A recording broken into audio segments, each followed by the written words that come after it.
How'd you find him? Well, we were put in touch by mutual contacts, and so we were told that, this guy he's done more deals than many bankers on Wall Street. So what an attractive headline that is, right? 500 deals by one man, a CEO, didn't get a high school diploma, went to college before that. I'll let you tell the story. Tell the story. I get credit for all these deals, but I had a big team at United Waste, at United Rentals, at XPO. It really was a large team of people, and I just get outsized credit for what the team did. Now, doing all these deals, we were talking during the break, I was using the word roll-up, and I was getting a sense you don't like that word. Is that accurate or no? Roll-up's fine. It kind of reminds me of roll-on deodorant, and it has a bad smell. What we've done at my previous companies, and we're doing here today at XPO Logistics, is a balanced strategy of selectively buying great companies with great leaders. Today we announced 2 companies with 2 great leaders. Louis DeJoy, Rob Humes, real pioneers in what they're doing, legendary figures in their sectors of logistics, and then growing them, working together with those great people to grow them. And that organic growth part is a real big part of the story. Like today we announced 49% organic growth in the company. How do you define organic growth? Taking out all acquisitions, just businesses that you owned a year ago. So 12 months. Yeah. Which is the right way to do it. A lot of companies report organic growth, and they say after 12 or 13 weeks, oh, everything's all the same now. We couldn't possibly track the books separately when they probably do. Right, right.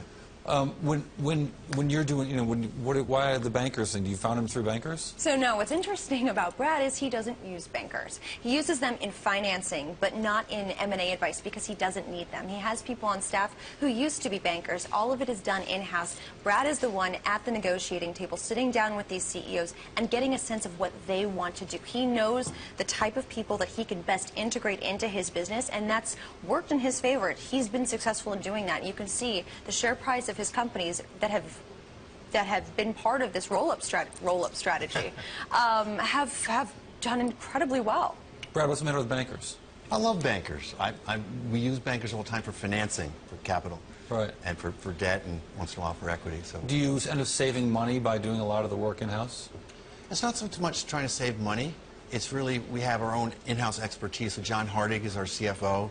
He was a banker for a decade and a half at Alex Brown and Stiefel, and he was a real leader in this industry and knows it really well. I got Scott Mallett as our chief strategy officer. He was the Goldman Sachs. And is the notion that you guys, because you know your industry so well, you know who the real players are and the pretenders, and you don't need someone marching in with a deck to show you who they are? Oh, absolutely. So the companies, so when I got into this business in 2011, we put together a team, and we said, let's pick the 1,000 companies that were the best targets. And we met all those people, and we talked to them, and we winnowed it down to 100 targets. Those are the companies we want to buy. So you've got a shopping list? We have a shopping list. Yes, we already have that list. It's not like we're trying to figure out who to buy. Do you wait for the moment when something is going on where you think you're going to get a better price, or does everyone on that shopping list already in touch with you? We're in constant dialogue with all those people, and for a lot of times they're still growing their business. They don't want to sell right now. That's fine. We'll just keep the relationship, and someday stars may line up. And you look for particular things in industries, which is what I found fascinating. You have certain qualifications, although no check-the-box formula, of course. You've done this with waste management. You've done it with the rental equipment agency, and now logistics. What are the key points that you look for in an industry before deciding to consolidate it? First and foremost, the people. If I like the people, if the team, Everyone says that. But it's I don't true. Know, like Warren Buffett says it all the time, but I don't... And he's right.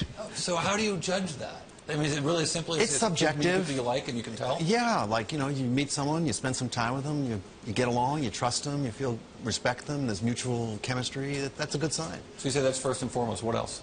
You want to make sure their position in the market is very strong.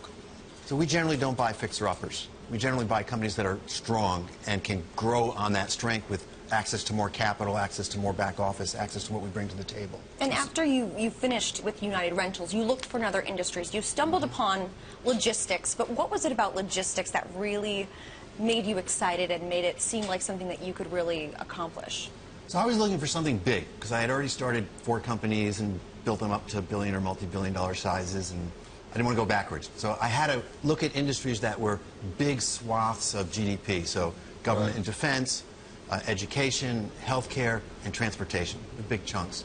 Transportation is huge. It's $3 trillion worldwide, $1 trillion here right in the States. It's very fragmented. There's 200,000 truck Brad companies. Jacobs, I'm going to cut you off there. Well, thank you so much for joining us.